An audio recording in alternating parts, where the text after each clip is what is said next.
इससे। तो shell theorem हम लोगों ने थोड़ा सा किया था, तो शेल थ्योरम में एक बार फिर से बता देता हूँ जिससे कंटिन्यूटी आ जाए जो हम लोग आज पढ़ेंगे उसमें।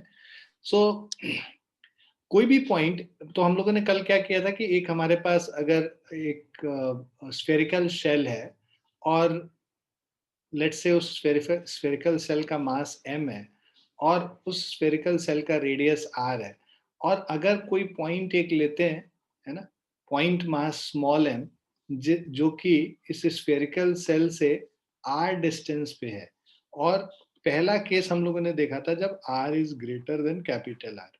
तो जब r मतलब वो जो पॉइंट मास है that is lying exterior to this spherical shell, तो चाहे वो शेल हो या सॉलिड स्फीयर हो, दोनों केस में, मतलब ये हम लोग शेल और सॉलिड स्फीयर दोनों केस में हम लोग बात कर रहे हैं।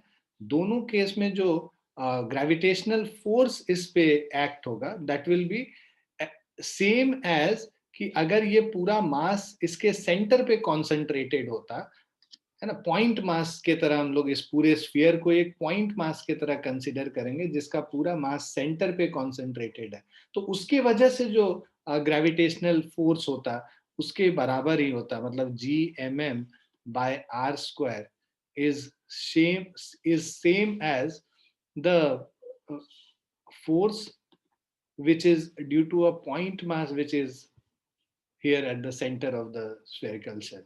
तो दोनों दोनों को हम लोग मतलब इस स्फेरिकल सेल को हम लोग एक पॉइंट मास की तरह कंसीडर कर सकते हैं अगर ये जो मास है जिसपे हम लोग ग्रेविटेशनल फोर्स निकाल रहे हैं वो स्फेरिकल सेल के बाहर है, एक्सटीरियर पे लाई कर रहा है। उसके बाद सो वही लिखा हुआ है, if a point mass lies outside a uniform spherical shell और solid sphere of uniform mass distribution, then the cell or sphere attracts the point mass as if the entire mass of the shell or sphere were concentrated at its center. Now second point, if we see, if a point lies inside a uniform spherical cell, मतलब हमारे पास एक uniform spherical cell है, उसके अंदर अगर हम लोग कोई पॉइंट मास कर रहे हैं, ठीक है, तो ये हम लोग शेल की बात कर रहे हैं। अगर एक पॉइंट मास है जो कि इस शेल के अंदर कहीं पे लाई कर रहा है, तो यहाँ पे जो ग्रेविटेशनल फोर्स होगा वो जीरो होगा। इस शेल के वजह से इस मास m पे जो ग्रेविटेशनल फोर्स होगा जीरो होगा। सो कोई भी मास अगर स्फेरिकल सेल के अंदर लाई कर रहा होता है, उस मास पे उस शेल के वजह से कोई ग्रेविटेशनल फोर्स नहीं होता है। This is the second point. But यही अगर शेल के जगह सॉलिड स्फीयर होता, उस सॉलिड स्फीयर के अंदर अगर हम लोग कोई पॉइंट मास कंसीडर कर रहे हैं, इसका मास m है, और इस स्फीयर का डेंसिटी, जो स्फीयर का जो डेंसिटी है वो अगर यूनिफॉर्म डेंसिटी का सॉलिड स्फीयर है, तो उस केस में इस पॉइंट मास से जो को पास करता हुआ, को टच करता हुआ अगर हम एक स्फीयर बनाते हैं, तो उस स्फीयर के अंदर जो भी मास लाई कर रहा है, राइट, लेट्स से इस स्फीयर का विच is lying inside this point मास, उस स्फीयर के वजह से जो इस पॉइंट मास पे फोर्स लगेगा, उसी के वजह से बस फोर्स लगेगा, एम डैश के वजह से। और ये जो रिमेनिंग पोर्शन व्हाइट कलर का हमें दिख रहा है, अनशेडेड रीजन वाला जो पोर्शन है, उसके वजह से स्मॉल एम पे कोई भी फोर्स नहीं लगता है। तो जो स्फेरिकल हॉलो बैंड जो बन रहा है हमारा, hollow spherical portion which is lying outside this point mass small M, उसके वजह से there will be no force acting on this small M. ठीक है, तो ये हम लोगों ने पढ़ा था पिछली क्लास में। So but if a point mass lies inside a homogeneous solid sphere, the force on the point mass act towards the center of the sphere. This force is exerted by the spherical mass situated interior to the point mass.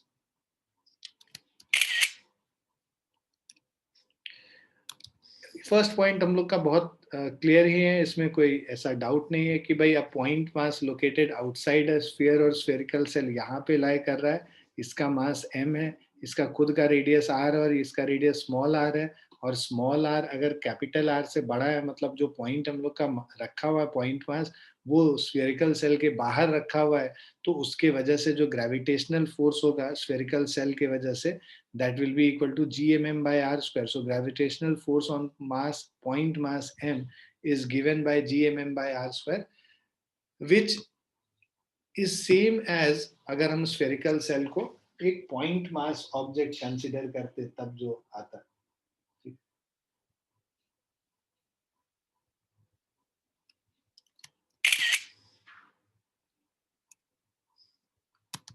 Next पे अब हम लोग चलते हैं. अ point mass small m जो है, this is located with in the volume enclosed by the sphere itself. तो ये देखो, जैसे अभी हम लोग जो बात कर भी रहे थे कि अगर कहीं इनसाइड पे लाई कर रहा है ये पॉइंट मास, तो इस शेल जो कि जो स्फीयर जो इसके अंदर है, इस पॉइंट मास के अंदर जो स्फीयर लाई कर रहा है जिसका रेडियस आर है, जिसको रीजन 2 हम लोग कह रहे हैं, उसके वजह से तो बस ग्रेविटेशनल फोर्स होगा. रीजन 1 जो ये बैंड है, जो बैंड आउटसाइड है इस मास के, उसके वजह से there will be no gravitational force here. ठीक है. So if the sphere is uniform, the fraction of mass that lies within r of the center is the ratio of the volume of the region to the volume of the entire sphere. मतलब कि अगर हम लोग को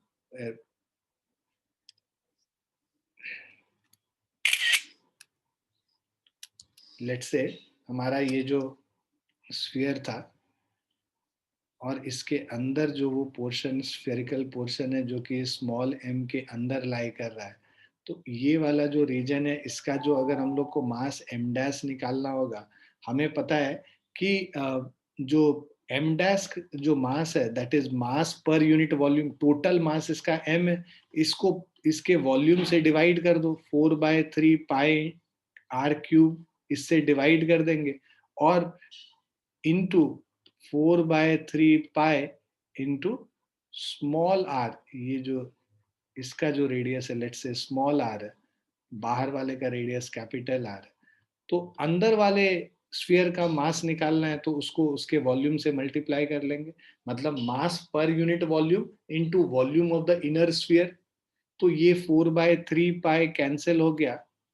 सो this is m dash will be equal to m r cube divided by capital R cube. Right. तो अगर हम लोग को रेशियो निकालना है m dash upon m, so this is small r cube by capital R cube. So m dash upon m is small r cube by capital R cube. So this is m dash is equal to m times r cube upon r cube. So m dash is the mass of underlying region, right? So the magnitude of the total gravitational force of the sphere on m is, so जो हम लोग निकाल रहे थे कि भाई इस m पे क्या gravitational force act हो रहा है, तो वो क्या होगा, इस मास m dash के वजह से m पे जो फोर्स होगा g m dash m upon r square. m dash का वैल्यू यहाँ पर से सब्स्टिट्यूट कर देते हैं, ये जो फर्स्ट वाला इक्वेशन, इससे हमारा जो फोर्स है वो क्या आ जाएगा, G M R cube upon capital R cube into R square. Small R square जो ये वाला दे रखा है, इसको कैंसिल करेंगे, एक आर बचेगा, तो ये G M upon R cube into are हो गया. राइट. सो ये तो कांस्टेंट है G M upon R cube, वो तो चेंज नहीं करेगा, स्मॉल आर के हिसाब से चेंज करेगा. तो जो ग्रेविटेशनल फोर्स जो है, that is directly proportional to F, is directly proportional to R. R is the distance from the centre of this sphere. So F is directly proportional to R. तो जब तक ये radius के बराबर नहीं हो जाता, रेडियस ऑफ जो स्फीयर है उसके बराबर नहीं हो जाता, तब तक ये डायरेक्टली प्रोपोर्शनल टू आर है. और बाहर हम लोगों ने देखा था F is inversely proportional to square of R. तो इसीलिए वहां पे ग्राफ इस तरह से बनेगा, पैराबोलिक नेचर का, और यहाँ पे स्ट्रेट लाइन नेचर होगा. So F is proportional to R and F is inversely proportional to R square. Clear है बच्चों?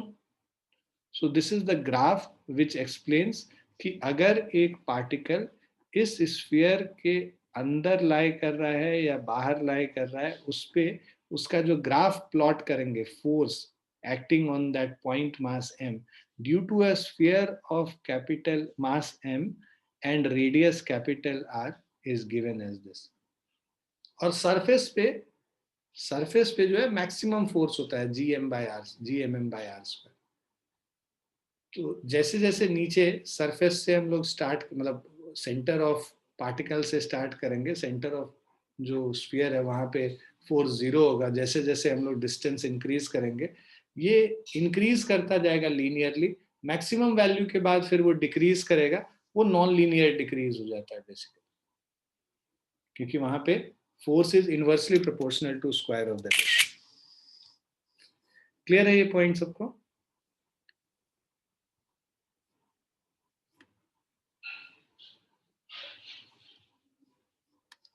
चलिए अब हम लोग आगे बढ़ते हैं।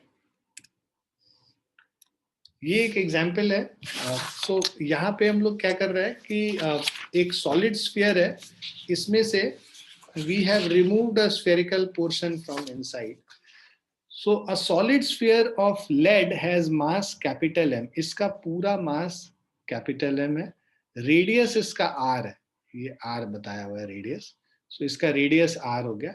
अ spherical hollow is dug out from it. इसके अंदर से एक स्फीयर हॉलो करके हम लोगों ने इसमें से बाहर निकाल लिया, ठीक है। Is dug out from it as shown in figure, its boundary passes through the centre. ये जो हॉलो हम लोगों ने किया, जो स्फीयर निकाला, वो सेंटर से पास कर रहा है बड़े वाले स्फीयर के, और दूसरा एंड जो है touches the boundary of the solid sphere.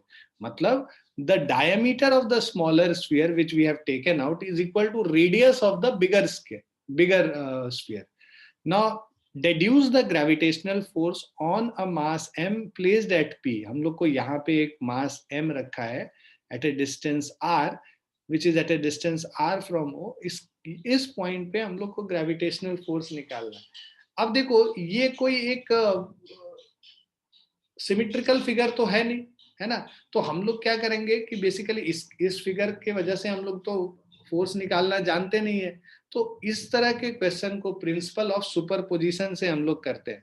So by principle of superposition, क्या होता है प्रिंसिपल ऑफ सुपरपोजिशन, ये पहले तो बात कर ले, है ना। हम लोगों ने प्रिंसिपल ऑफ सुपरपोजिशन जब हम लोगों ने सेंटर ऑफ मास का कॉन्सेप्ट किया था, उस समय भी पढ़ा था, है ना। एक क्वेश्चन हम लोग पिछली क्लास में कर रहे थे जहां पे कि मोमेंट ऑफ इनर्शिया निकालना था, वो भी किया था, right.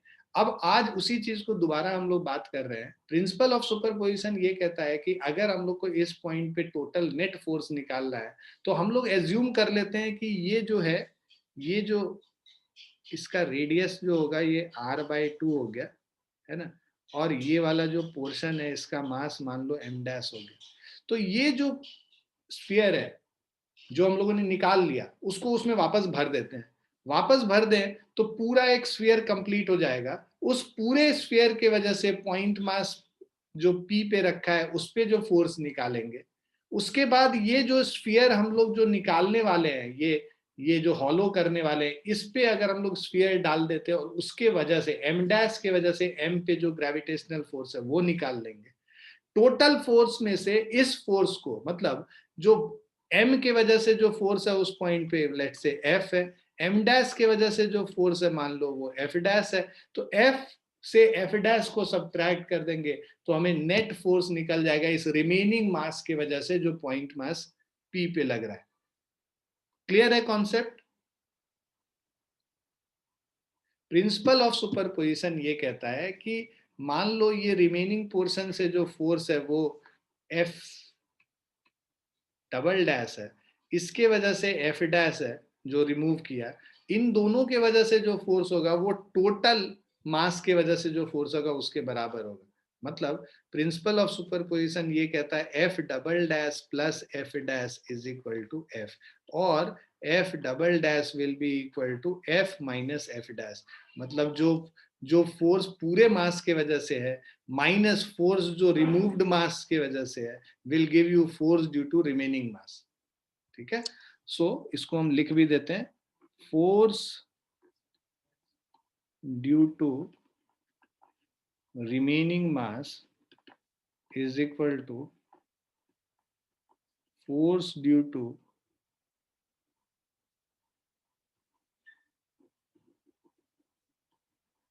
Complete mass minus force due to removed mass. ठीक, तो अब देखो भाई, ये इसका रेडियस r/2 है, तो यहां से इसके सेंटर से जो ये डिस्टेंस निकलेगा, ये वाला डिस्टेंस है ना, ओ डैश पी, यहाँ पे ये ओ डैश है इसका रेडियस, इसका सेंटर, और इसका सेंटर ओ है। तो अगर हम लोग को O dash, right, O dash P निकालना होगा, O dash P will be equal to R minus इसका रेडियस r/2, और ओपी तो हम लोग को स्मॉल आर पता ही है, राइट। मास एम डैश निकालना होगा, तो एम डैश निकालने के लिए हमें पता है कि टोटल मास जो है एम है, total mass M divided by total volume 4/3 pi r cube, mass per unit volume हो गया। Volume of the removed part वो कितना है, 4/3 पाई r/2 का होल क्यूब। 4/3 पाई कैंसिल हो गया। सो एम डैश जो मास हम लोग रिमूव कर रहे हैं, एम इंटू r³ बाय 8, और ये r³ कट गया, सो m/8। तो ये जो रिमूव्ड पार्ट है उसका मास m डैश कितना है, m/8 की जगह m/8 है। अब हम लोग इक्वेशन लिखते हैं, मान लीजिए हम लोग को पहले f निकालना है। f क्या हो जाएगा, g capital M small m upon r², first equation. उसके बाद हम लोग के पास है एफ डैश, जो ये स्फीयर हम लोग निकाल रहे हैं, इसमें से हॉलो आउट कर रहे हैं, उसके वजह से जो फोर्स है, that is G M dash into ये जो डिस्टेंस है, डिस्टेंस कितना है, स्मॉल r माइनस r/2 का whole square, O dash P का होल स्क्वायर। एम डैश है m/m, तो ये हो जाएगा जी एम डैश है m/8, जी m/8 r माइनस r/2 का होल स्क्वायर। अब ये सेकेंड पॉइंट हो गया। अब हम लोग को जो क्वेश्चन में निकालना है वैल्यू, वो F double dash, remaining portion की वजह से फोर्स है वो निकालना है। ठीक है, so deduce the gravitational force which is at a distance R. ठीक है, so F double dash will be equal to F minus F dash, और G M M, G M dash small M हम लोग भूल गए यहाँ पे, G M M upon r² minus G M M 8 times r minus r/2 का whole square. अब देखो ये जी, इसमें क्या करो, जी एम एम कैंसिल हो गया, राइट, मतलब कैंसिल नहीं, आई एम सॉरी, कॉमन ले लेंगे हम लोग, I am sorry. So G M M upon r² को कॉमन ले लेते हैं, तो अंदर बच जाएगा 1 माइनस, और यहाँ पे जो डिनोमिनेटर में इसमें बचेगा 8 टाइम्स, और r² कॉमन लिया है, मतलब कि इसमें तो r है नहीं, तुम क्या करो, इसमें r और r से अगर मल्टीप्लाई और डिवाइड कर देते हो, तो ये बेसिकली क्या हो जाएगा, r² तुम्हारा बाहर हो गया, तो 1/8, ये 1 माइनस r/2r का whole square. So 1 minus 8 times r/2r का whole square and gmm by r²। This is the force due to remaining portion। ठीक है, ये हमारा वैल्यू है फोर्स का। क्लियर है सभी को? बहुत इंपॉर्टेंट कॉन्सेप्ट है, और प्रिंसिपल ऑफ सुपरपोजिशन ऐसी चीज है जो कि बहुत जगह भी यूज होती है। हम लोगों ने सेंटर ऑफ मास में इसका यूज देखा है, हम लोगों ने मोमेंट ऑफ इनर्शिया के लिए इसका यूज देखा है, ग्रेविटेशन में यूज हो रहा है, आगे हम लोग जैसे जैसे 12th में जाएंगे इलेक्ट्रोस्टैट में भी यूज होता है, तो बहुत जगह तुम इसका यूज पाओगे।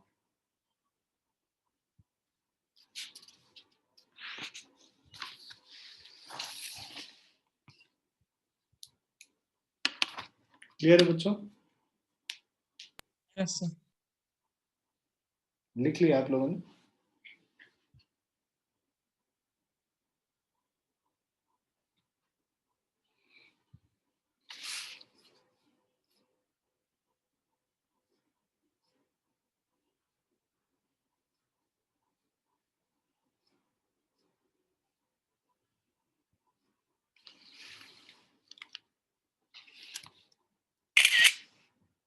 लिख लिया सभी ने?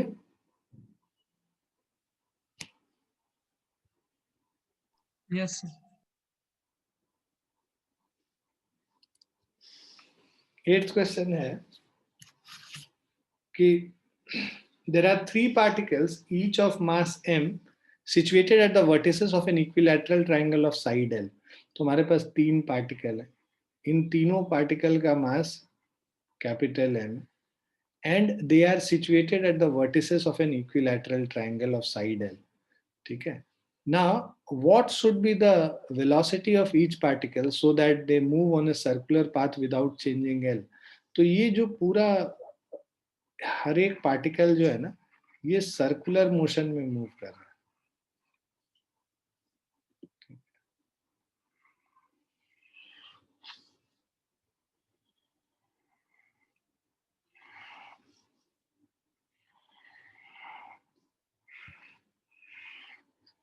तो ये हमारा पूरा एक सर्कुलर मोशन है जिसमें ये पूरा मूव कर रहा है, ये सारे पार्टिकल्स मतलब इस डायरेक्शन में मान लो सर्कुलर मोशन में मूव कर रहा है, और हर एक पार्टिकल का जो वेलोसिटी है वो v है, right. So they are moving with a velocity v in this direction. Let's अब बेसिकली क्या है कि इसमें पूछ रहा है कि किस वेलोसिटी से मूव करेगा कि इसका जो रेडियस है वो चेंज नहीं करे. मतलब रेडियस कह रहे हैं, ये एल का जो वैल्यू है वो चेंज नहीं करे, मतलब इनके बीच के आपस की दूरी वो कांस्टेंट रहे. तो बेसिकली क्या है कि ये जो ग्रेविटेशनल फोर्स है ये सर्कुलर मोशन में तब मूव करेगा जब ये ग्रेविटेशनल फोर्स जो इन दोनों के बीच में अट्रैक्टिव फोर्स, मान लो हम लोग पॉइंट मास m को कंसिडर करते हैं, इसमें दो ग्रेविटेशनल फोर्स लग रहा है, एक इस वाले m के जगह मान लो ये ट्राइंगल ABC था, तो जो मास B पे है और जो मास C पे है वो दोनों A को इन इस फोर्स से अट्रैक्ट कर रहा है, FF फोर्स से अट्रैक्ट कर रहा है. इन दोनों का जो रिजल्टेंट होगा वो इस डायरेक्शन में होगा, right. Resultant of both these forces will be in this direction. और ये जो फोर्स है ये इसको इस मास m को नेसेसरी सेंट्रिपिटल फोर्स प्रोवाइड कर रहा है, राइट. अब ये जो सेंट्रिपिटल फोर्स के लिए तुमको रेडियस r का जो वैल्यू है वो भी निकालना होगा. तो रेडियस r को अगर हम लोग l के टर्म्स में करें तो ये हमें पता है कि ये this whole distance is equal to, so let's say ये पॉइंट A है और ये पॉइंट हम D मान लेते हैं. सो AD जो लेंथ है, क्योंकि ये इक्विलैटरल ट्रायंगल है, AD will be equal to √3/2L, है ना. √3/2 into the side is the altitude of the equilateral triangle. निकालते कैसे हैं कि भाई हमारे पास ये एक इक्विलैटरल ट्रायंगल है, ये L हो गया, तो ये जो डिस्टेंस है ये L/2 हो गया, तो ये एल्टीट्यूड अगर हम लोग को AD निकालना है, so AD will be equal to √L² minus L/2 का whole square. So this is √L² minus L²/4 कर देंगे. 4L² माइनस L² 3L²/4 का रूट अंडर है, विच इज इक्वल टू √3L/2 हो जाएगा. ठीक है, ये हमारा AD का वैल्यू. ठीक है, सो AD का वैल्यू है √3L/2, राइट. सो ये हमारा AD का वैल्यू हो गया.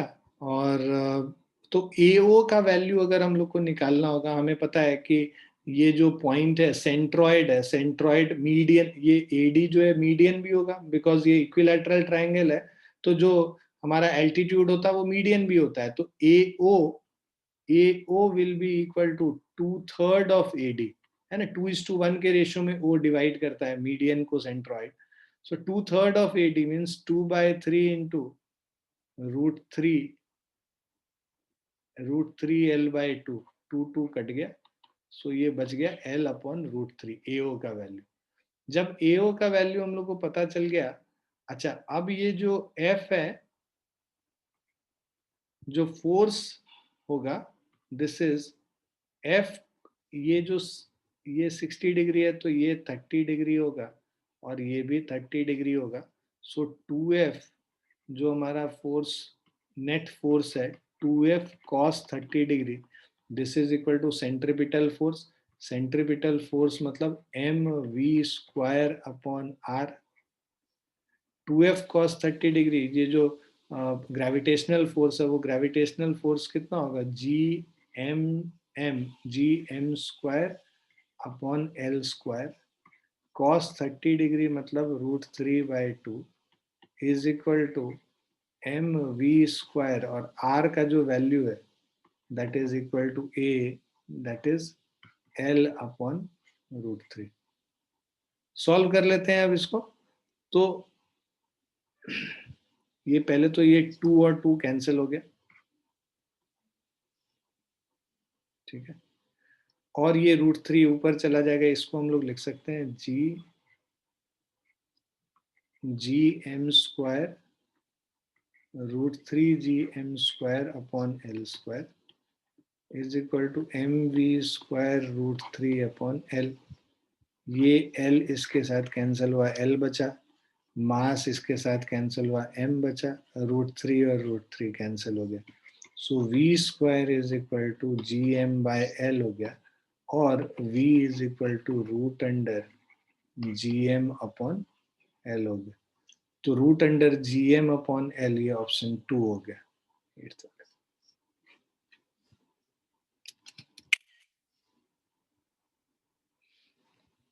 क्लियर है कुछ?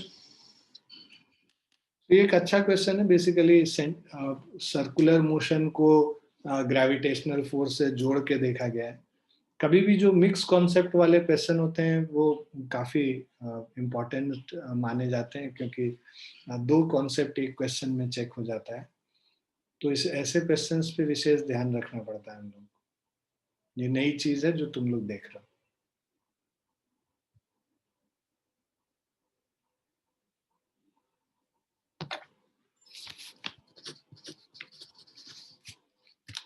आगे समझ बच्चों?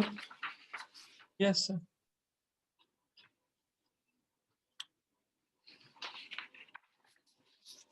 लिख भी लिया सभी ने?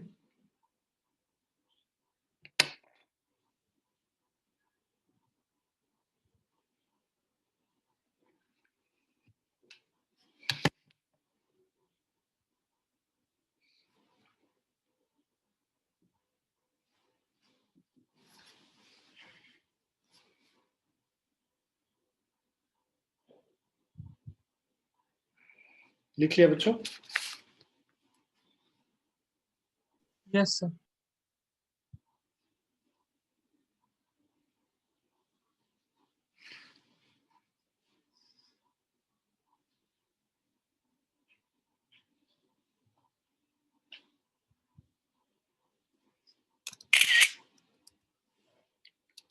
अब हम लोग एक्सेलरेशन ड्यू टू ग्रेविटी देखेंगे. एक्सेलरेशन ड्यू टू ग्रेविटी में बेसिकली कि जो हाइट के हिसाब से चेंज करता है, डेप्थ के हिसाब से चेंज करता है एक्सेलरेशन ड्यू टू ग्रेविटी, है ना. शेप की वजह से चेंज करता है, और जो रोटेशन ऑफ अर्थ है उसकी वजह से चेंज करता है. So acceleration due to gravity varies due to the height at which we are moving. मतलब if we go above the surface of earth, then also g varies. If we go below the surface of earth, then also small g varies, or because of the shape of the earth g varies. So variation of acceleration due to gravity, due to height, due to depth, due to shape of the earth, and due to rotation of the earth.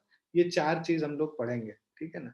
So acceleration due to gravity at surface of earth, अगर हम लोग बात करें, so consider a body of mass m lying at the surface of earth. For calculating gravitational force of earth on bodies outside the surface of earth, whole of its mass can be supposed to be concentrated at its center. ये हम लोग concept पढ़ चुके हैं.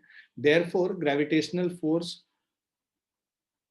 of earth on the body is gmm/r². मान लो कोई एक object है जो कि सरफेस ऑफ अर्थ पे ही, तो इस पे जो फोर्स लग रहा है वो क्या लगेगा, Gmm/r², जहां r रेडियस ऑफ अर्थ है और m मास ऑफ अर्थ है ना. g acceleration due to gravity अगर हम लोग मानते हैं, हमें पता है कि ये जो फोर्स होगा, ये फोर्स किसके बराबर होता है, mass into acceleration due to gravity के बराबर. है ना, मास इनटू एक्सेलरेशन फोर्स होता है। यहाँ पे जो एक्सेलरेशन है वो ग्रेविटी की वजह से उसको स्मॉल जी से रिप्रेजेंट करते हैं। तो स्मॉल एम कैंसिल हो गया, तो जो जी का वैल्यू निकला वो क्या निकल गया, G M upon are square हो गया, right. So acceleration due to gravity on the surface of the earth is gm by r square, ये मैक्सिमम वैल्यू है। अब अगर इसको डेंसिटी ऑफ अर्थ के टर्म्स में निकालेंगे तो मास को हम लोग डेंसिटी में कन्वर्ट कर लेते हैं, तो मास क्या होता है, वॉल्यूम इनटू डेंसिटी हो गया। अगर हम लोग एज्यूम करते हैं कि एवरेज डेंसिटी अर्थ का रो है, so average density rho into volume 4/3 pi are cube से मल्टीप्लाई कर देंगे तो वो मास निकल जाएगा। इसको सब्स्टिट्यूट कर देते हैं वहां पे, तो हमारे पास G is equal to G into mass के जगह अब हम लोग पुट कर लेंगे 4/3 pi are cube divided by, है ना, आर स्क्वायर। अब ये आर स्क्वायर और आर क्यूब कटा तो बस एक आर बचा, so G is equal to, ठीक है, 4/3 पाई आर क्यूब और रो भी था, सॉरी, ठीक है। सो इसको स्मॉल जी को हम लोग लिखेंगे 4/3 पाई रो जी इंटू आर, ठीक है। ये हमारा स्मॉल जी का वैल्यू, ठीक है, डेंसिटी के टर्म्स में। सो दो फॉर्मूला हो गया हमारा, एक डेंसिटी के टर्म्स में acceleration due to gravity. So this is acceleration due to gravity in terms of density of earth and radius of earth, and this g is in terms of mass of earth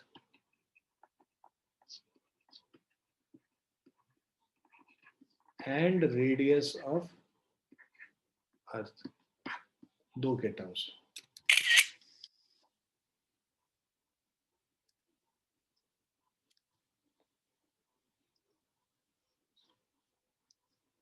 Now from the expression small g is equal to gm by r square और 4/3 पाई rho into ji are, दोनों में से कोई भी use करें, it is clear that value of G depends upon किस किस चीज पे डिपेंड कर रहा है, mass of planet, radius of earth and density of planet. इन तीन चीज पे, मास प्लैनेट का, रेडियस प्लैनेट का और डेंसिटी प्लैनेट का, इन्हीं तीन चीज पे डिपेंड करता है ना। तो जैसे यहाँ पे देखो मास पे डिपेंड कर रहा है, आर पे डिपेंड कर रहा है, डेंसिटी पे डिपेंड कर रहा है, आर पे depend, and it is independent of mass, shape and density of the body placed on the surface of the planet। जिस बॉडी पे आप एक्सेलरेशन, उसका इफेक्ट देख रहे हो एक्सेलरेशन ड्यू टू ग्रेविटी का, उस बॉडी के ना तो मास पे डिपेंड करता है, ना शेप पे, ना डेंसिटी पे। All bodies on a given planet, ठीक है, in other words all bodies on a given planet experiences same acceleration irrespective of their masses. तो एक प्लैनेट पे जितने भी मासेस हैं, जितना भी ऑब्जेक्ट है, हर बॉडी पे same acceleration due to gravity apply होगा। Value, the greater the value of m by are square, हम लोग यहाँ पे देख रहे हैं m बाय आर स्क्वायर पे g डिपेंडेंट है, g is dependent on m by are square. सो m बाय आर स्क्वायर का वैल्यू अगर ज्यादा होता है, यहाँ पे किस पे डिपेंडेंट है, रो इंटू आर पे, g is proportional to rho into R. So greater the value of m by r square or rho into r, the greater will be the value of g for that planet. Now acceleration due to gravity, it is a vector quantity, acceleration है, हमेशा एक vector quantity होता है, and its direction is always towards the center of the planet, right? So ये जो acceleration due to gravity है, small g, this is a vector quantity and it is directed towards the center of the planet। SI unit of G is metre per second square, क्योंकि acceleration का unit है, and it's dimension is given by LT-2, right. तो ये जो small जी का value है, this is, इसका जो डायमेंशन है, that is L1T-2। So when radius of a planet changes without any change in its mass, right.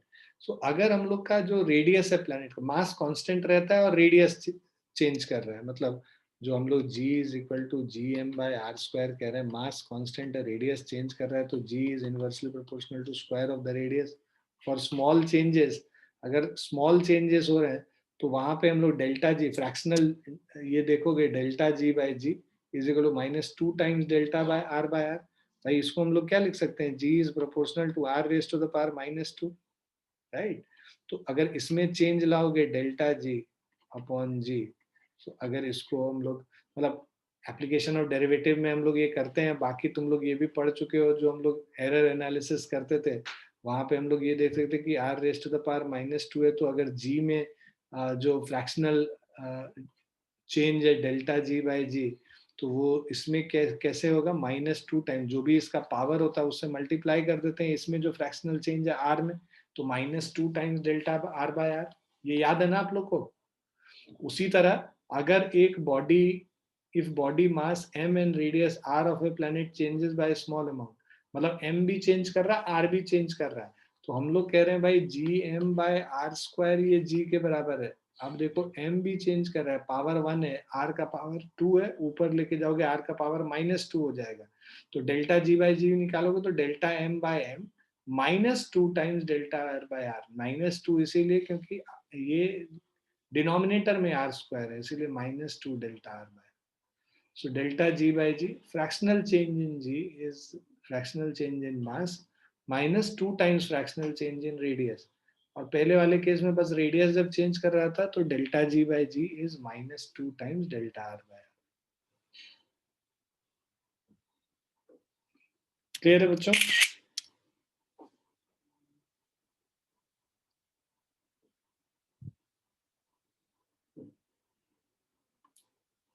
आ गया सबको समझ। Yes, sir.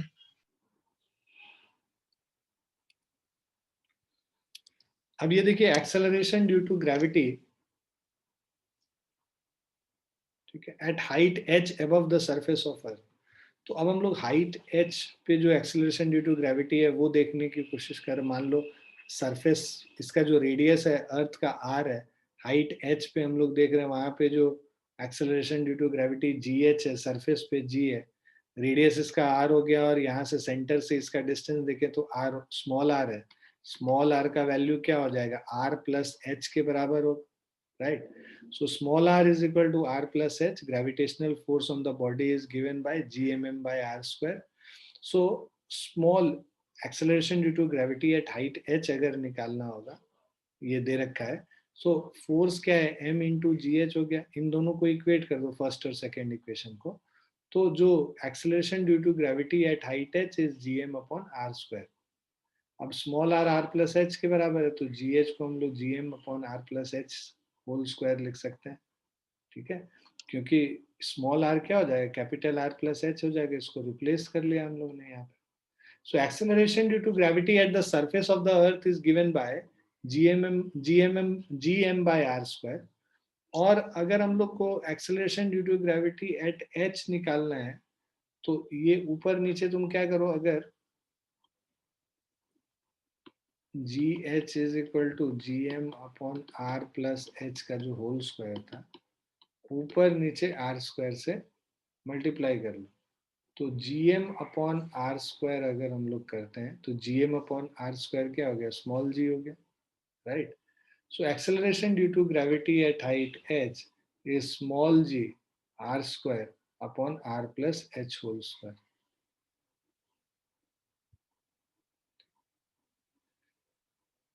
सो ये 3 पॉइंट हो गए। Fourth point, if H is very very less than R, so if the height above the surface is small as compared to the radius of the earth, उस case में, so when the height is negligible in comparison to the radius, उस case में जब इसको हम लोग solve करेंगे acceleration due to gravity को एट हाइट एच, तो ये जो हमारा जो वैल्यू आया है स्मॉल जी, ना, इसको हम लोगों ने लिख लिया था acceleration due to height, gravity due to height H is G M by R square को जी लिख सकते हैं, G R square upon R plus H का होल स्क्वायर हो गया था, तो ये जो वैल्यू दे रखी। अब इसको हम लोग क्या करेंगे, आर स्क्वायर को अगर हम लोग कॉमन लेके बाहर ले जाएं, तो हम लोग इसको लिख सकते हैं, मतलब आर को ऊपर नीचे हम लोग डिवाइड कर देते हैं, तो this will be equal to G H is equal to G times 1 plus H by R whole square. So अब देखो h का वैल्यू r से बहुत छोटा है, तो मतलब h by r is very very less than 1. Because h by r is less than 1, इसको हम लोग लिख सकते हैं g into 1/1 plus h by r raise to the power 2. इसको ऊपर लेके चले जाएंगे तो g into 1 plus h by r raise to the power -2 हो जाएगा. ये जो +2 डिनोमिनेटर में है ऊपर जाएगा -2 हो जाएगा. अब ये जो पावर है ना, ये पावर आके इससे मल्टीप्लाई हो जाता है बाइनोमियल थ्योरम के, by using binomial theorem. When when this quantity, अगर हम लोग कोई भी क्वांटिटी लिखते हैं 1 plus X raise to the power n, तो this is approximately equal to 1 plus n into X. कब? When x is very very less than 1, मतलब x का वैल्यू 1 के कंपैरिजन में बहुत छोटा है, तो उस केस में 1 plus X raise to the power n को हम लोग रिप्लेस कर लेते हैं 1 प्लस एन एक्स से. तो यहाँ पे 1 plus H by R raise to the power -2 है, इसको हम लोग क्या रिप्लेस कर लेंगे, g into 1 minus 2h upon R से. तो ये जो जी एच है, acceleration due to gravity at height h, this is equal to g times 1 minus 2h by are. ठीक है बच्चों? सो ये हमारा acceleration due to gravity at height h ऐसे डिपेंडेंट है. कब? When h is very very less than r, मतलब h जो है r के रेस्पेक्ट में नेग्लिजिबल है हाइट, मतलब near the surface of earth ही हम लोग देख रहे हैं, बहुत ज्यादा हाइट पे नहीं देख रहे हैं. When it is almost near the surface of अर्थ, तब ये जो वेरिएशन है एक्सेलरेशन हाइट के हिसाब से जो वेरी करेगा, इस तरह से वेरी करेगा, g into 1 minus 2h by R. ये क्लियर है सब?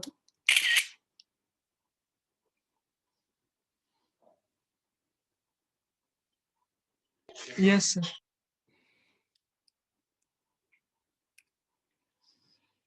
Now variation of g with height हम लोग जो देख रहे हैं, as we go above the surface of earth the value of g decreases, है ना. हम लोग देख चुके हैं भाई, acceleration due to gravity at height h is proportional to 1 upon r square, right, where r is r plus h. सो जब r का वैल्यू इंफिनिटी हो जाएगा, राइट, जब हम लोग इनफाइनाइट डिस्टेंस पे चले जाएंगे तो वहां पे एक्सेलरेशन ड्यू टू ग्रेविटी 0 हो जाएगा. So at infinite distance from earth the value of g becomes 0. दूसरा पॉइंट जो आपको याद रखना है, absolute decrease in g with height h.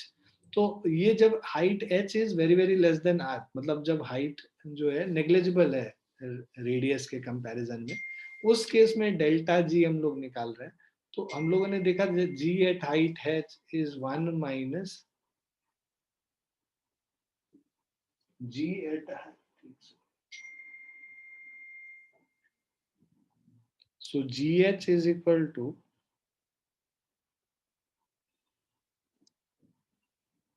g dash into g into gh is equal to g into 1 minus 2h by r, right. ये हम लोगों ने अभी पीछे वाले इसमें निकाला था. सो इसको हम लोग सॉल्व कर लेते हैं. मान लो G H is equal to G minus 2h g upon R, या 2h g अपॉन आर is equal to G H को इस तरफ ले आओगे, g माइनस जी एच हो जाएगा. g माइनस जी एच मतलब डेल्टा g हो जाएगा. तो change in acceleration due to gravity as you go to a height h, वो किसके बराबर होगा, 2h g अपॉन r के बराबर होगा. इसको कहते हैं absolute decrease. So absolute decrease in value of g is equal to 2h g upon r. ऐसे आया है. ठीक है. अब फ्रैक्शनल डिक्रीज निकालना है, डेल्टा g बाय g करना है. ये g को ले जाके उधर डिवाइड कर देंगे. सो डेल्टा g ये है, g को इधर लेके डिवाइड कर देंगे तो 2h अपॉन r हो जाएगा. Delta g upon g is equal to 2h upon r, right. ये फ्रैक्शनल डिक्रीज हो गया. परसेंटेज डिक्रीज निकालना है तो 2h अपॉन आर इंटू 100% कर देंगे तो ये परसेंटेज डिक्रीज निकल जाएगा जी के वैल्यू. क्लियर है बच्चों?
सबको आ गया, समझिए, आगे बढ़े। Yes, sir. अब ये एग्जाम्पल अगर हम लोग देखें तो इसमें कह रहा है eight which height from the earth, sorry, at which height from the earth's surface acceleration due to gravity is decreased by 1%। तो हम लोग को वो हाइट निकालना है जहां एक्सेलरेशन ड्यू टू ग्रेविटी 1% से डिक्रीज हो रहा है। अभी हम लोगों ने निकाला भाई delta G by G into 100, ये परसेंटेज डिक्रीज है ना, is equal to 1% is equal to 2h by are. ठीक है, so 1% is equal to 2h upon R into 100 हो जाएगा, राइट। सो ये जो वैल्यूज है, 1 is equal to radius of earth आप ले लो 6400 kilometre, so 1 is equal to 2h by 6400 into 100 हो गया। सो जो h का वैल्यू है this is 64/2, that is 32 kilometre. ठीक है, सो किस हाइट पे इसका डिक्रीज कर जाएगा 1% से? After going to a height of 32 kilometre from the surface of the earth, the value of acceleration due to gravity decreases by 1%। तो ये सरफेस ऑफ अर्थ है, इसके h is equal to 32 kilometre पे जाने पे इसका जो acceleration due to gravity g dash होगा, that will decrease by acceleration due to gravity g decrease by 1% in the value of the acceleration due to gravity g। Clear है बच्चों? Direct application है basically इसका।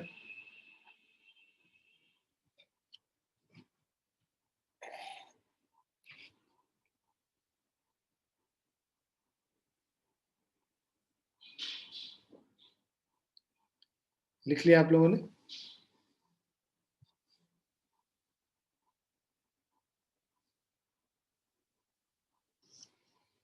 Yes, sir.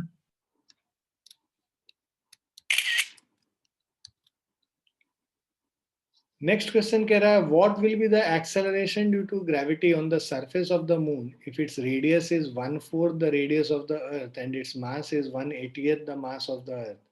सो देखो, mass of moon हम लोगों को पता है, acceleration due to gravity on the surface of moon निकालना है।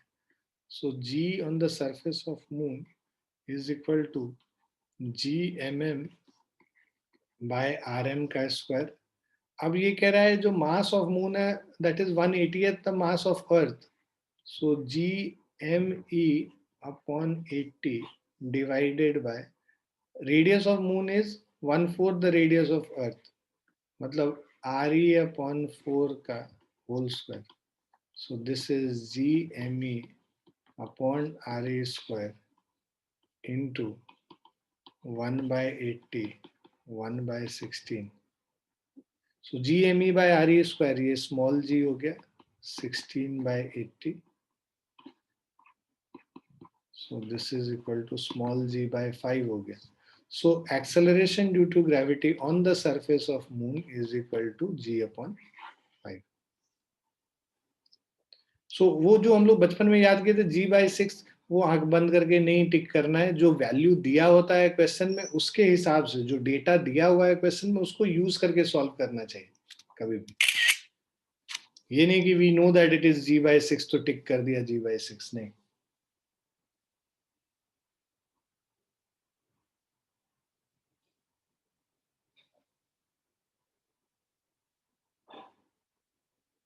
इज दिस क्लियर बच्चों?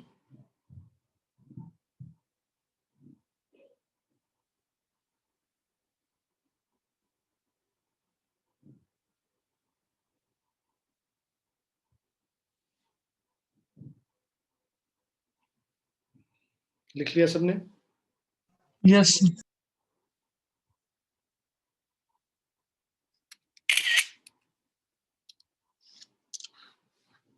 Now 11th one, at what height above the earth's surface the acceleration due to gravity will be 1/9 of its value at the Earth's surface. Radius of the Earth is 6,400 kilometre. हम लोगों को निकालना है कि earth surface के किस height पे हम लोग जाएंगे, ठीक है. So acceleration due to gravity is 1/9 of its value at the Earth's surface. तो acceleration due to gravity at height h और ये acceleration due to gravity यहाँ पे g surface पे, right? So ये radius r हो गया, ये h हो गया. हमें पता है acceleration due to gravity at height h is equal to gm by r square, gm into r plus h का whole square, gm by r square 1 plus h by r का whole square. r को अगर common ले लिया, gm by r square का value हम लोगों को पता है स्मॉल g है, small g 1 plus h by r का होल स्क्वायर है ना. अब ये देखो acceleration due to gravity at height h is 1/9 the value, मतलब g by 9 is equal to g into 1 plus h by r का whole square. g और g cancel हो गया, राइट. सो इससे हम लोग को मिल गया 1 plus h by r का whole square is equal to 9. सो इसमें हम लोग का वैल्यू हो गया 1 plus h by r is equal to 3 हो गया, राइट. सो इससे h by r इज 3 minus 1 2 हो गया. So small h is equal to 2r. 2r मतलब 2 into 6,400 किलोमीटर, 12800 किलोमीटर हो गया फर्स्ट.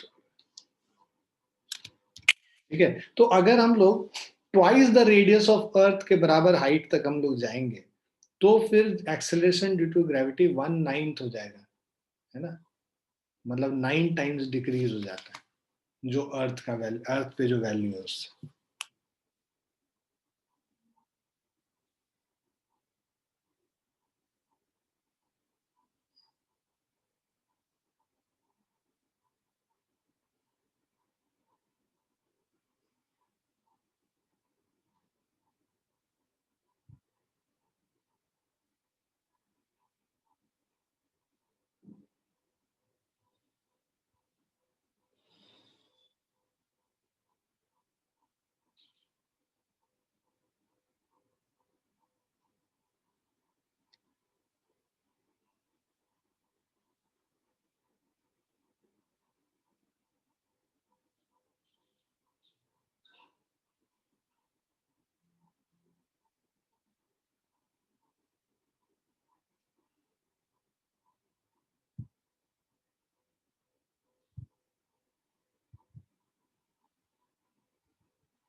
क्लियर है बच्चों, समझ में आ गया आप लोगों को? Yes, sir. लिख भी लिया? Yes, sir.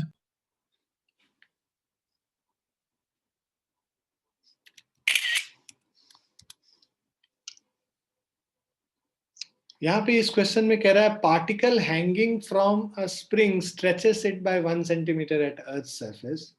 तो अर्थ सरफेस पे अगर कोई भी पार्टिकल को हम लोग स्प्रिंग से हैंग करते हैं तो उस समय जो इसमें एक्सटेंशन होता है, तो अब देखो ये इस पे क्या फोर्स लगेगा, नीचे की तरफ जो वेट लगेगा दैट इज mg, ऊपर जो फोर्स लगेगा that force is equal to kx. अब mg और kx ये एक दूसरे को बैलेंस करेंगे, so kx is equal to m into G, right. So अब यहाँ पे कह रहा है at a place 800 kilometre above the surface of earth the same particle will stretch the spring by what amount. तो उस समय जब 800 किलोमीटर ऊपर चले जाएंगे at h is equal to 800 kilometre, उस समय मान लो acceleration due to gravity g dash हो जाता है, तो ये क्या हो जाएगा kx dash is equal to mg dash, right. So which is equal to m into g by r plus h का होल स्क्वायर. ठीक है, ये अभी हम लोगों ने पढ़ा भाई, g by R plus H का होल स्क्वायर जी डैश होता है. अब हम लोग ने ये जो फर्स्ट इक्वेशन है और दूसरा ये सेकंड इक्वेशन है, दोनों को डिवाइड करो, डिवाइडिंग 1/2, तो हमारे पास हो जाएगा k into X divided by k into X dash m into G by R plus H का होल स्क्वायर. ठीक है, so we'll have, sorry, 1 plus H by R का होल स्क्वायर होगा.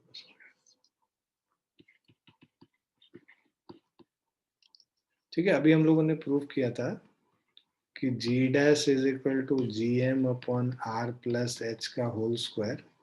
सो इसमें आर स्क्वायर को बाहर ले लिया हम लोगों ने, G M by are square into 1 plus H by R का होल स्क्वायर.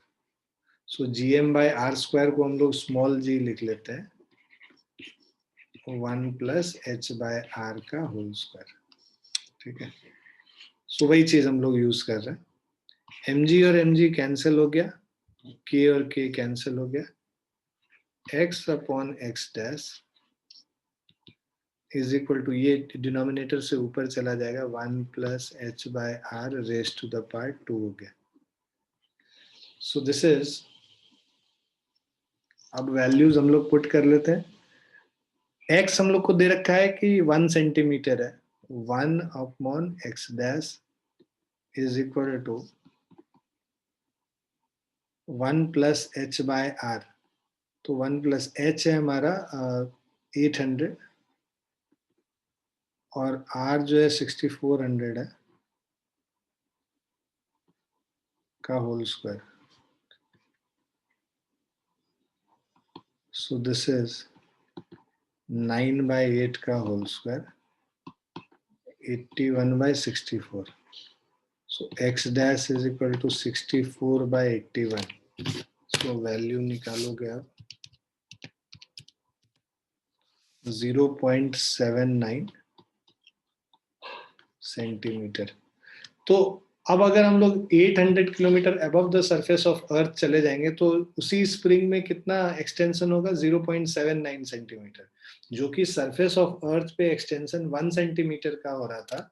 अब अगर हम लोग 800 किलोमीटर ऊपर चले जाएंगे तब जो एक्सटेंशन होगा that will be equal to 0.79 centimetre. Clear है बच्चों?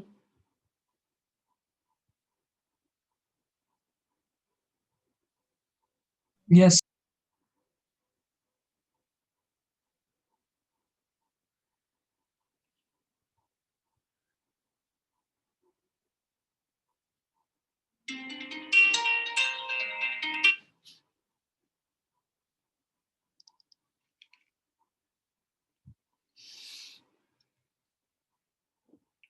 लिख लिया सबने? Yes.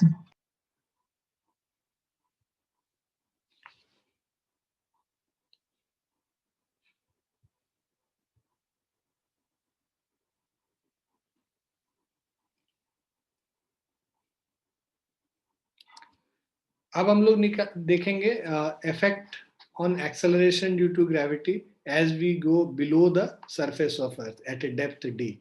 So acceleration due to gravity at depth d below the surface of earth.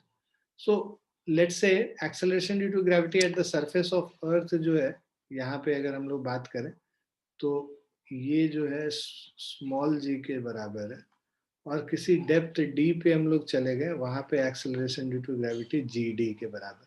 So acceleration due to gravity at the surface of earth is gm upon r square, और उसको अगर density के terms में लिखें तो 4/3 पाई rho into ji are हो जाएगा.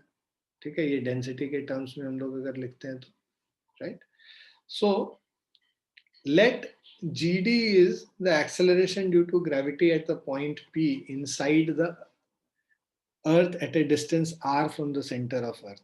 मान लो ये acceleration due to gravity यहाँ पे distance r पे है at a depth d.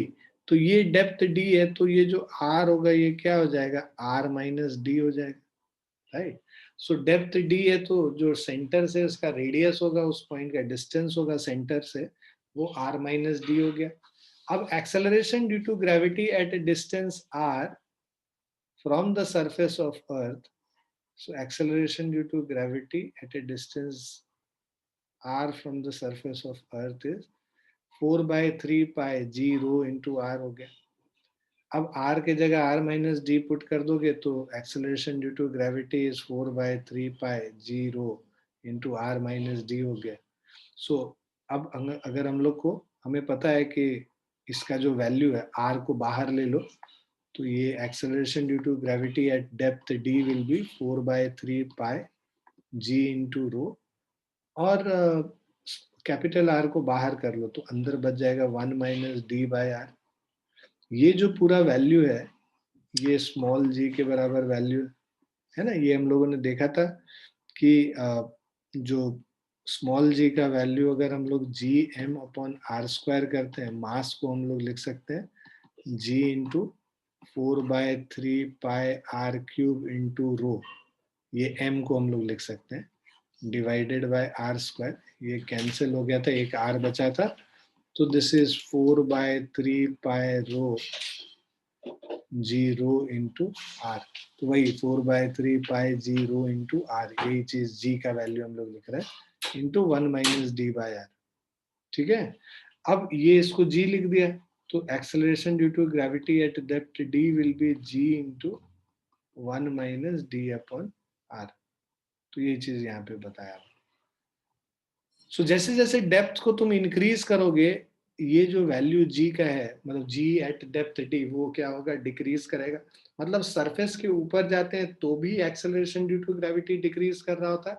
Surface के अंदर आते हैं, मतलब किसी डेप्थ पे आएंगे, तो वहां पे भी एक्सेलरेशन ड्यू टू ग्रेविटी जो है वो डिक्रीज कर रहा होगा. क्लियर है ये पॉइंट?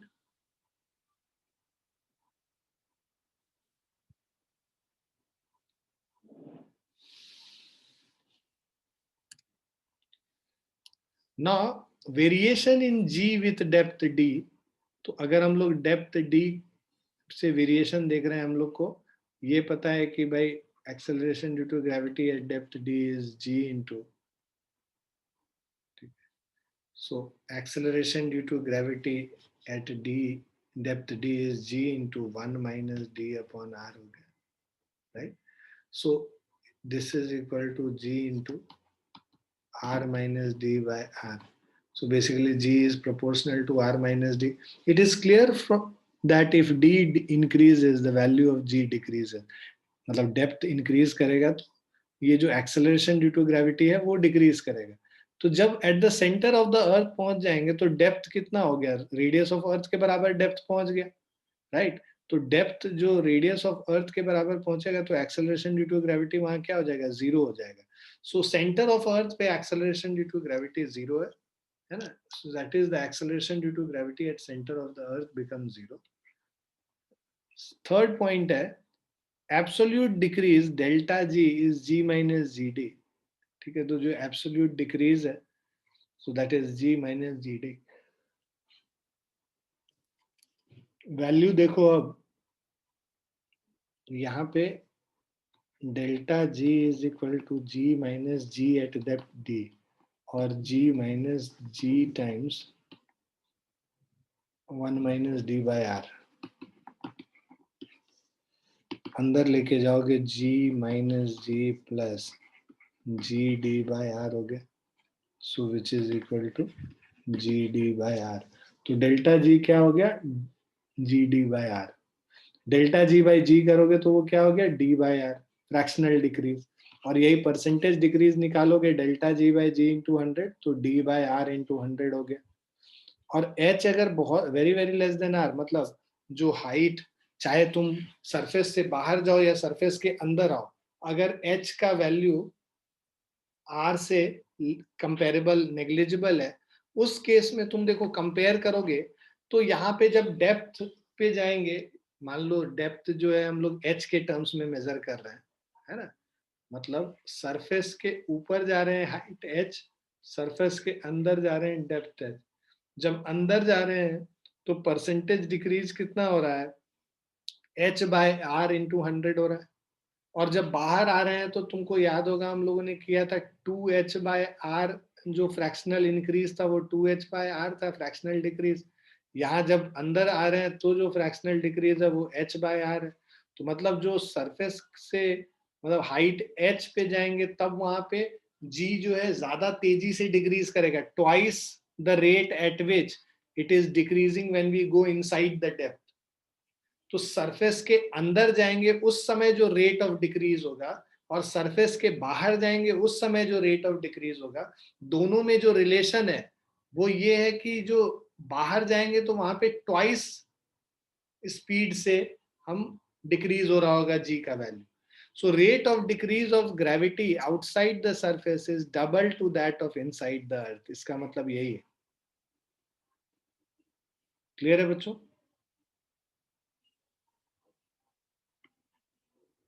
ये पॉइंट क्लियर है सबको? Yes, sir. Now variation in g with distance r from center of the earth is given as, ये तो हम लोग देख ही चुके हैं, सेंटर ऑफ अर्थ पे ये g 0 हो जाएगा, r लेस देन r पे ये 4/3 पाई g रो r है। तो अगर हम लोग इसका ग्राफ बनाते हैं तो सेंटर ऑफ द अर्थ से सरफेस तक जो है वो डायरेक्टली प्रोपोर्शनल है r से, है ना। So this is 4/3 pi g rho into are हो गया, डायरेक्टली प्रोपोर्शनल। और यहाँ पे सरफेस के ऊपर जा रहे हैं, ठीक है, तो वो वहां पे जो हम लोग का वैल्यू होगा, ठीक है, जो जी का वैल्यू होगा दैट इज इनवर्सली प्रोपोर्शनल। तो यहाँ पे जो हम लोग जो वैल्यू निकालते हैं,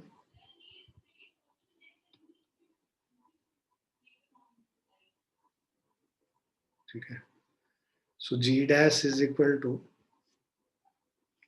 अगर हम लोग डेप्थ पे निकालेंगे we'll have d g by r, 4/3 pi g row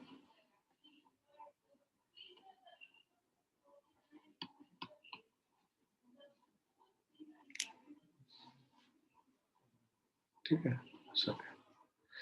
so r minus d, इस तरह से अगर हम लोग लिखते हैं तो यहाँ पे देखो, तो जैसे जैसे ये आर का वैल्यू है ना बढ़ रहा है तो ये डिक्रीज करेगा, और ये डिक्रीज जो है वो इस तरीके से करेगा, ठीक है। जो वैल्यू था gm/r² था, यहाँ तक तो डायरेक्टली होगा।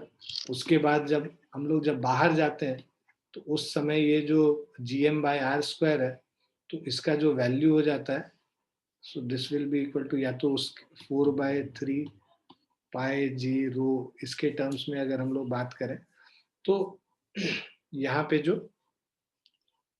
जी, या फिर इसको ऐसे कर लो, जी डिवाइडेड बाय 1+h/re का होल स्क्वायर।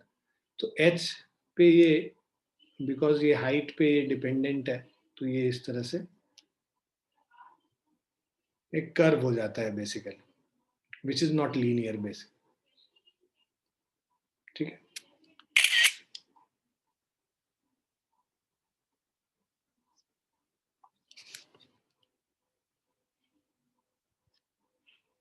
जैसा फोर्स का जो रिलेशन था वैसा ही रिलेशन यहाँ पे भी है।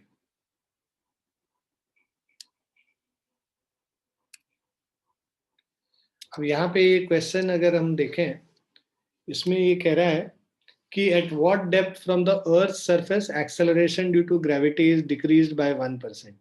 तो अर्थ सरफेस से किस डेप्थ पे एक्सेलरेशन डिक्रीज कर रहा है 1% से। हमने देखा था percentage decrease in g is equal to d/r into 100, हम लोग देख रहे थे फॉर्मूला जो अभी हम लोगों ने डिराइव किया था। सो परसेंटेज डिक्रीज इन जी क्या हो रहा है, 1% डिक्रीज हो रहा है. 1 is equal to d by r. R का वैल्यू हम लोग 6400 किलोमीटर लेते हैं. सो 6400 इंटू 100 कर लेंगे. So depth D is equal to 64 kilometre. तो तुम्हें याद होगा जब हम लोग हाइट वाला कर रहे थे तो 1% डिक्रीज होने के लिए हाइट कितना चाहिए था हम लोगों को, 32 किलोमीटर चाहिए था. मतलब कि डेप्थ में हम लोग को 64 किलोमीटर अंदर जाना पड़ेगा 1% डिक्रीज करने के लिए, और हाइट में हम लोग 32 किलोमीटर में ही 1% डिक्रीज अचीव कर लेते. तो यहाँ पे भी सेम चीज हम लोग देख रहे हैं कि ट्वाइस, जब ये हाइट जो हम लोग इंक्रीज कर रहे होते हैं उसके हिसाब से ट्वाइस डिक्रीज होता है अगर हम लोग उसी सेम रेट से अगर हम बात करें डेप्थ में. सो डेप्थ में जिस रेट से acceleration due to gravity decrease करता है उससे ट्वाइस जो रेट है वो डिक्रीज तब करेगा जब हम लोग सरफेस से हाइट एच पे जाएंगे. सो ये वो यहाँ पे तुम देख भी सकते हो इसमें. क्लियर है बच्चों?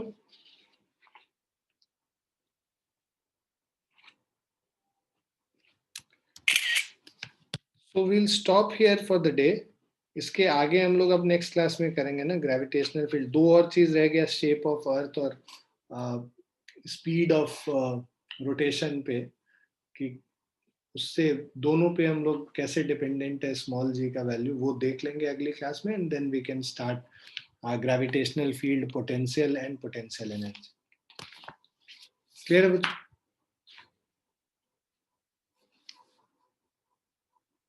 Yes, sir.